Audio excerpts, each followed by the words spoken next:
నమస్తే అండి శ్రీనివాస్ గారు. నమస్కారం. శ్రీనివాస్ గారు, కాంగ్రెస్ పార్టీలో ఎప్పుడైతే ఒక కీలక పదవి అధిరోహించారో షర్మిల గారు, సో ఆ తర్వాత కొన్ని కీలకమైన పరిణామాలు ఆంధ్రప్రదేశ్‌లో చోటు చేసుకుంటున్నాయి. ఇప్పుడు షర్మిల గారి భద్రతకి సంబంధించి మాజీ మంత్రి రఘువీర గారే ఒక అనౌన్స్‌మెంట్ చేయడం జరిగింది. నిజంగానే ఆమె భద్రతకు లోటుంది అని. ఫస్ట్ ఆఫ్ ఆల్ ఏం చెప్తారు? డెఫినెట్‌గా అండి. అంటే ఎవరైనా వాళ్ళు ఒక బాధ్యత గల పోస్ట్‌లో ఉన్నప్పుడు, అందులో కాంగ్రెస్ పార్టీ 100 సంవత్సరాల చరిత్ర ఉన్న పార్టీ. ఫస్ట్ మహిళ, మొదటి మహిళ, అతి చిన్న వయసులో ఆమెకు అవకాశం వచ్చింది.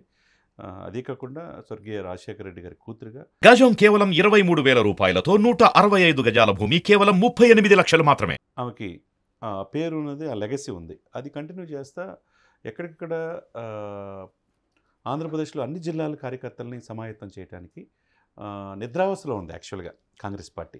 అది తట్టి లేపటానికి ఆమె రూపేణ వెళ్తున్నారు ఎక్కడెక్కడ. ఆమెతో పాటు రఘువీరారెడ్డి గారు, మాజీ కేంద్ర మంత్రి పల్లవరాజు గారు, జేడీ శీలం గారు అందరూ వెళ్తున్నారు. ఊహించిన విధంగా కాంగ్రెస్లో మంచి ఉత్సాహం అనేది బయటకు వచ్చింది. ఎక్కడికక్కడ ప్రభుత్వం చేస్తున్న ప్రజా వ్యతిరేకతను ఎప్పటికప్పుడు అతను అన్న ఇంకెవరా అనేది కూడా చూడలే ఆమె.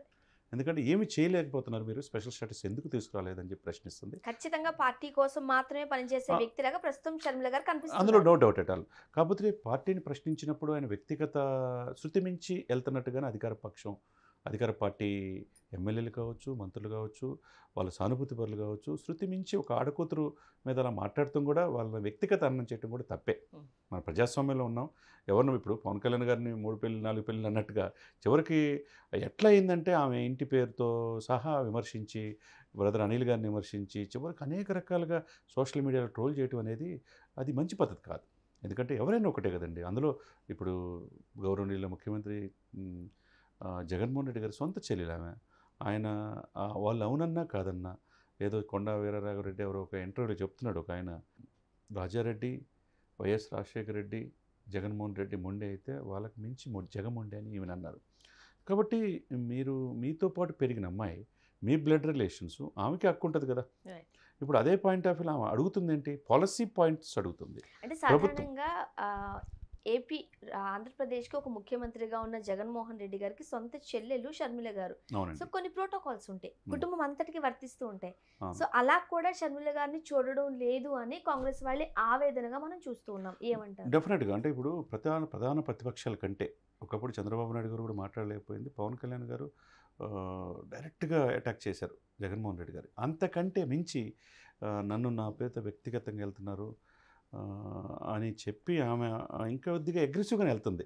ఏం పీక్కుంటారో పీక్కోని అనే మాట కూడా వచ్చిందంటే ఆమెని ఎంత మానసికంగా వాళ్ళు ఇబ్బంది పెట్టారని ఆలోచించుకోవాలి. ఎందుకంటే నేను నా భర్తని, నా బిడ్డల్ని కూడా వదిలిపెట్టి నడి రోడ్డు మీద నేను నిద్రించి 3600 కిలోమీటర్లు పాదయాత్ర చేసి మీరు ముఖ్యమంత్రి అవ్వడానికి నేను కారణం, ఏ పదవి తీసుకోకుండా. కరెక్టే కదా అది కూడా. అది కాదంటారా? మరి అదే సమయంలో కాంగ్రెస్ పార్టీ ఈరోజు బాధ్యత తీసుకుంది. మరి కాంగ్రెస్ పార్టీ రాజశేఖర రెడ్డి గారిని మరణం వెనక వాళ్ళ కుట్ర ఉందని చెప్పి ఆరోపించినప్పుడు ఎందుకు వెళ్ళారని చెప్పి సజ్జలు అంటాడు. మరి ఇన్నాళ్ళ నుంచి ఆ మాట ఎందుకనలా? ఇప్పుడు కాంగ్రెస్ పార్టీ అధ్యక్షురాలు కాగానే ఆమెను అడగటం అది కరెక్ట్ కాదు కదా. అదే సమయంలో రిలయన్స్ వాళ్ళకి పాత్ర కూడా ఉందన్నప్పుడు రిలయన్స్ మాటల మీద ఇదే వైసీపీ వాళ్ళందరూ కూడా దాడులు చేశారు కదా. మరి అదే రిలయన్స్ అధినేతని ఇంటికి పిలిచి భోజనం పెట్టారు. వాళ్ళ మనిషిని పరిమళ నత్వాని అని చెప్పేసి ఎంపీ పదవి ఇచ్చింది కూడా వీళ్ళే కదా. కాకపోతే ఇక్కడ ఏంటంటే రాజకీయాలు ఎలా ఉండాలంటే హోందాగా ఉండాలి. మీరు విమర్శకి ప్రతి విమర్శ అంటే ఎట్లా ఉండాలి, గౌరవప్రదంగా ఉండాలి. కాబట్టి వ్యక్తిగత జీవితాల్లోకి వెళ్తాం అనేది వాళ్ళు కూడా ఆడకూతురు కాబట్టి అది మంచి పద్ధతి కాదు. ఇకపోతే సెక్యూరిటీ పాయింట్ ఆఫ్ మీరు అన్నట్టు డీజీపీ రాజేంద్రనాథ్ రెడ్డికి, ఆంధ్రప్రదేశ్ డీజీపీకి నా సెక్యూరిటీ అంటే ప్రజాక్షేత్రంలో వెళ్తున్నప్పుడు నాకు ఇతరుల నుంచి ప్రాణహాని ఉంది. ఎందుకంటే నేను డైరెక్ట్గా అటాక్ టు సీఎం కాబట్టి నాకు నా అన్న నుంచి నాకు థ్రెట్ ఉందనే భావన ఆమె కలిగింది ఆటోమేటిక్గా.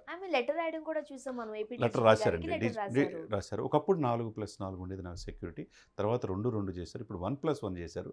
వాళ్ళు ఏ విధంగా నాకు నా ప్రాణాలు కాపాడగలరు అని చెప్పేసి ఆమె లెటర్ రాయటంలో. అండ్ ఒకవైపు అగ్రెసివ్గా వెళ్తున్నారు షర్మిల గారు, మనం చూస్తూనే ఉన్నాం. ఈ టైంలో ఖచ్చితంగా కాస్త ఇబ్బందికర పరిస్థితులు తలెత్తే అవకాశాలు ఉంటాయి, అది అందరికీ తెలిసిన విషయమే.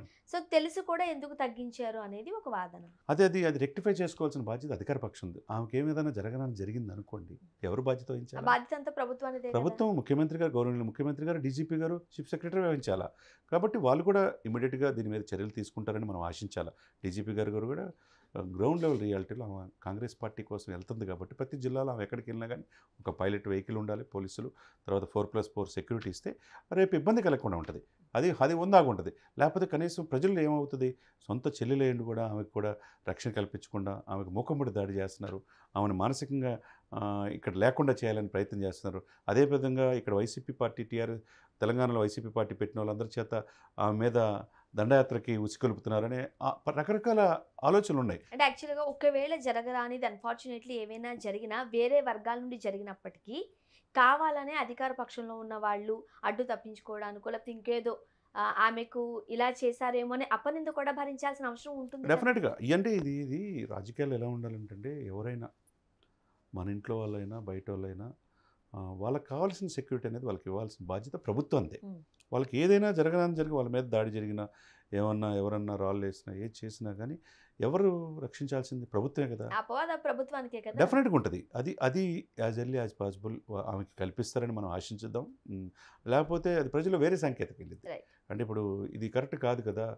ప్రశ్నించినప్పుడు అంటే ఎవరిని ప్రశ్నించినా వాళ్ళకి కనీసం సెక్యూరిటీ తీసేసి వాళ్ళ మీద ఇప్పుడు ఎదురుగా ప్రధాన ప్రతిపక్షాలు ఎవరు ఎక్కడ మాట్లాడినా కుప్పం కాడి నుంచి చాలా ప్లేసుల్లో జనసేన కార్యకర్తలు కావచ్చు, టీడీపీ కార్యకర్తలు కావచ్చు అక్రమ కేసులు పెట్టి నిర్బంధిస్తున్నారు అనేది ఆరోపణలు ఉన్నాయి అధికార పార్టీ మీద. ఇక చివరికి సొంత చెల్లెల మీద కూడా కనికరం లేకుండా ఇలాగ సెక్యూరిటీ తగ్గిస్తే అది ప్రజల్లో వేరే సైన్ వెళ్ళింది. యాక్చువల్గా వాళ్ళు ప్రచార సభల్లో దాన్ని మాటల ఒక అస్త్రంగా వాడుకుంటారు కాబట్టి అది ప్రభుత్వానికి కాస్త అంటే ఇబ్బందికరమైన పరిస్థితి. ఎందుకు ఆలోచించుకోవట్లేదు? డెఫినెట్గా అది ఆలోచించుకోవాల్సిన బాధ్యత సీఎం గారికే ఉంది. సీఎం గారికి సలహాలు ఇచ్చే మిగతా వాళ్ళకి కూడా ఉన్నది.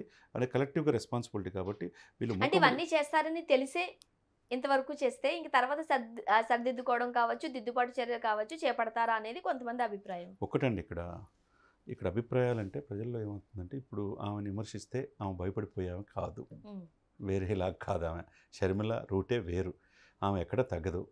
కాంగ్రెస్ పార్టీ 100 సంవత్సరాలు చదువుతున్న పార్టీకి అధ్యక్షురాలైంది. నాకు అండమాన్లో అధ్యక్షురాలను చేసినా లేకపోతే కాంగ్రెస్ పార్టీ పదవి ఇచ్చినా లేదా ఆంధ్రప్రదేశ్ బాధ్యత ఇచ్చినా నేను బాధ్యతగా నిర్వర్తిస్తాను, నా జీవితం ఇక కాంగ్రెస్తోనే అని చెప్పి వచ్చింది ఆమె. ఒక రకంగా మొన్నే ఎంగేజ్మెంట్ జరిగింది వాళ్ళ అబ్బాయిది. గౌరవనీయ ముఖ్యమంత్రి జగన్మోహన్ రెడ్డి గారితో పాటు పవన్ కళ్యాణ్ అందరూ హాజరయ్యారు. ఆ సిచ్యువేషన్స్ నుంచి త్వరలో పెళ్లి జరగబోతుంది. అయినా కానీ ఈ మధ్యలో హ్యాపీగా వాళ్ళు హ్యాపీ మూడ్లో ఉండాల్సిన ఈ సమయంలో ఆమె ఒక పార్టీకి అధ్యక్షురాలుగా ప్రతి జిల్లా తిరుగుతున్నారు కార్యకర్తలు ఉత్తేజపరచడానికి. ఆ పాయింట్ ఆఫ్ వ్యూలో మనం ఏం చేయాలి? ఇప్పుడు ఆమెకి ఒక పార్టీకి నిజాయితీగా వెళ్తున్నప్పుడు ప్రశ్నించినప్పుడు హోందాగే సమాధానం చెప్పాలి. కానీ ఆమె మీద వ్యక్తిగత దోషులకు వెళ్తాం, సోషల్ మీడియాలో ఇలా వెళ్ళటం, చివరికి రక్షణ కూడా పోలీసులు కూడా తీసేయటం, ఇవన్నీ ప్రజాస్వామ్యంలో మంచి పద్ధతి కాదన్నమాట. చూడాలి ఏం జరగబోతుంది. Thank you so much. Thank you.